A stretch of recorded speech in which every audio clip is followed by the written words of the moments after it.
Сәлеметсіздер ме? Қалдарыңыз қалай? Шаян белгісіндегі жандарға 2023 жылға болжам. 2023-те қандай өзгерістер болады, қандай жағдайлар орын алады, маңызды өзгерістер жайлы айтатын боламыз. Рыцарь Пентаклей. Пентакль бұл ақшаның картасы. 2023 сіз үшін қаржылы жылдардың бірі болады деп нақты айта аламын. Қаржыға байланысты жаңа бір өзгерістер, жұмыс ауыстыруыңыз мүмкін, жаңағы жұмыс барысымен басқа қалаға, басқа жерге де баруыңыз мүмкін. Паж жезлов, шетелге шығуыңыз мүмкін, демалуыңыз мүмкін, қыдыруыңыз мүмкін. Шешім қабылдап және де ауысқан жұмысыңыз жақсы болады, және де ол жұмысты жалақысы да жоғары болады, және де сіз бұрынғы жұмысыңыздан қарағанда сол жұмыста жақсы өз-өзіңізді көрсете аласыз. Девятка мечи бұл өміріңізде болатын, бір 2023-те болатын өзгерістер жайлы кішкене уайымдауыңыз мүмкін.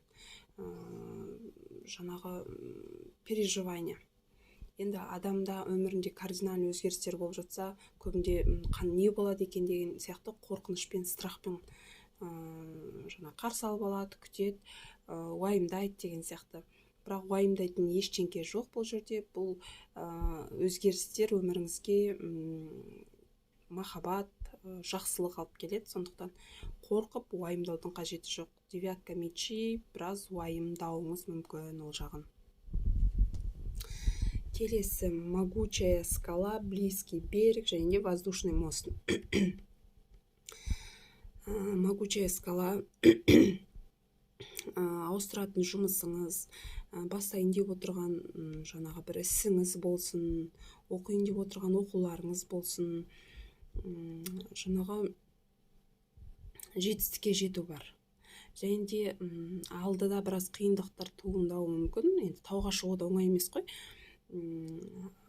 Алдыда біраз қиындықтар туындауы мүмкін, бірақ сіз өз жаңағы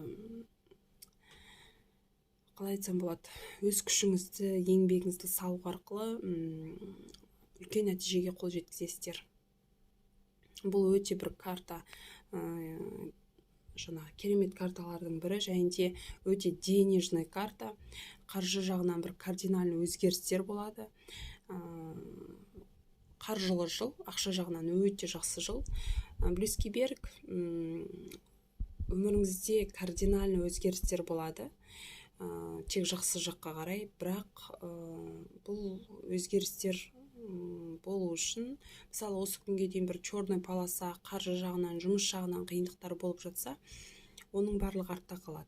Немесе уже артта қалды кейбір шаяндарда.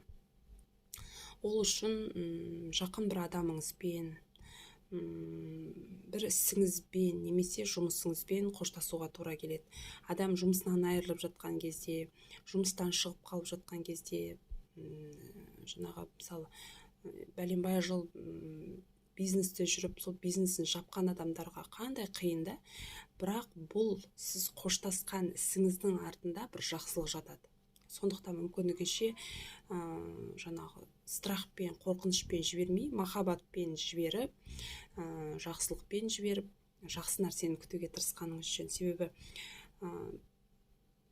ол болезненно, қиын болуы мүмкін, себебі сізде мына жерде мечи түсіп тұр, бірақ сіз қоштасқаннан кейін барып қана сіздің өміріңізде белый полоса пайда болады. Сондықтан мүмкіндігінше жаңағы, я думаю, это работа, потому что көп шаян белгісіндегі жандар жұмыс ауыстырады 2023-те. Ал жұмыстан қиындық көріп жүрген жағдайда міндетті түрде жұмыс ауыстырғандарыңыз үшін. Себебі жұмыс жағынан переводтар өте көп түсіп тұр.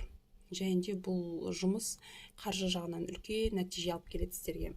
Воздушный мост, бұрынғы бір істеріңізді аяқтауға тырысқандарыңыз үшін. Бұрынғы бір жұмысыңызды, бұрынғы бір ісіңізді жиналып қалған, немесе бұрынғы бір жіберген қателіктеріңізді жаңағы ойлап, жаңағы мысалы кешірім сұрау керек болса, біреуден жіберген қателігіңіз болса, жұмыстан жіберген қателіктеріңіз болса, барлығын саралап, жаңа кешірім жасайтын нәрселеріңізді жасап, аяқтауға тырысқандарыңыз жөн.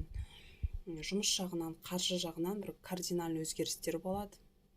Жаңа бастамаларыңыз өте жақсы болады, және де тұрақты болады. Главный, жаңағы қалай айтсам болады, өте бір тұрақты істердің бірі болады бастаған ісіңіз. Прочный деп жатады ғой. Любовь, дружба, враг, мужчина, джентльмен деп жатады көбінде. Любовь и дружба, джентльмен. Көбінесе әйел адамдар үшін кардинальный өзгерістер болады. Екінші жартысын кездестіру, отбасын құру деген сияқты шаяндарда. Жаңағы бірақ кардинальный өзгерістер болып жатыр екен деп, екінші жартыларыңызға мән бермей кетуді қойыңыздар. Семьяға да внимание бөлу керек. Жұмыс деп, семьяны ұмытып кетпейміз, шаяндар. Екінші жартысын кездестіру, личный фронтта бір жеке кардинальный өзгерістер болады.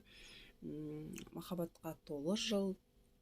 Враг, көбінде ақылмен шешім қабылдаңыз, көп ешкімге сенбеңіз, алдын ала пландарыңызды жарияға жар салып, мынандай іс бастағалы жатырмын, мынандай бизнес бастап жатырмын, менің өмірімде мынандай кардинальный өзгерістер болып жатыр деп көп ешкімге айтпағандарыңыз жөн. Себебі жаныңызда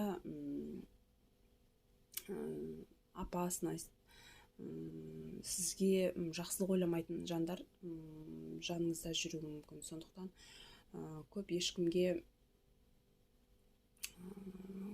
жаңағы сенім артпағаныңыз үшін.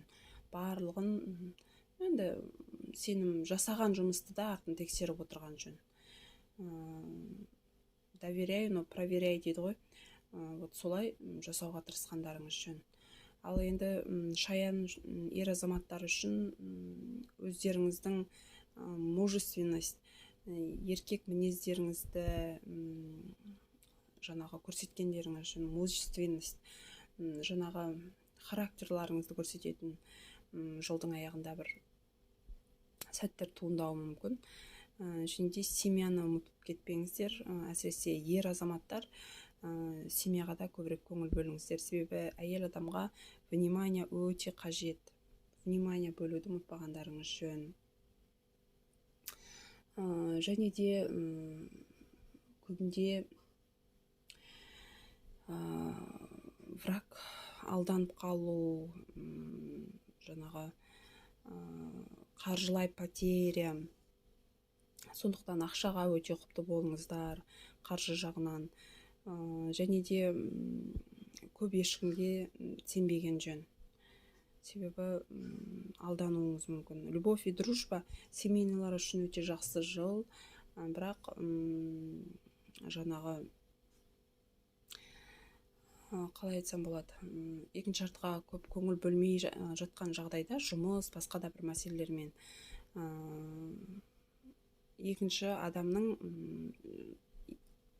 үшінші адамның пайда болуы, яғни любовница, любовник деген сияқты. Сондықтан екінші жартыға міндетті түрде внимание бөлу керек. Ал енді қорытындылай кететін болсақ, шетелге шығу, жол жүру, жұмыс ауыстыру, жалақының өсуі, өміріңіздегі кардинальный өзгерістер, тұрақты жұмыс, тұрақты іс, тұрақты бизнес, және де бұрынғы бір істермен, бұрынғы бір жұмыспен, бұрынғы бір адаммен, немесе бір жақыныңызбен қоштасу, отношенияны үзу, және де сатқындық, көп ешкімге сенбеу, екінші шартты кездестіру, отбасын құру, сәбилі болу деген сияқты кардинальный өзгерістер болуы мүмкін. Враг, ақылды болу керексіздер. Қандай да болмасын шешімді ақылмен және де ақылға салып, және де жүректеріңізді тыңдағандарыңыз жөн. Шаяндар, осымен болжамдарыңыз толық аяқталды. лайк басып, комментарий жазуды ұмытпаңыздар. 2023 сіздерге тек жақсылығымен келсін. Ақыл кеңес берілген кеңеске құлақ асқандарыңыз жөн. Сіздерге тек жақсылық тілеймін. Сау болыңыздар.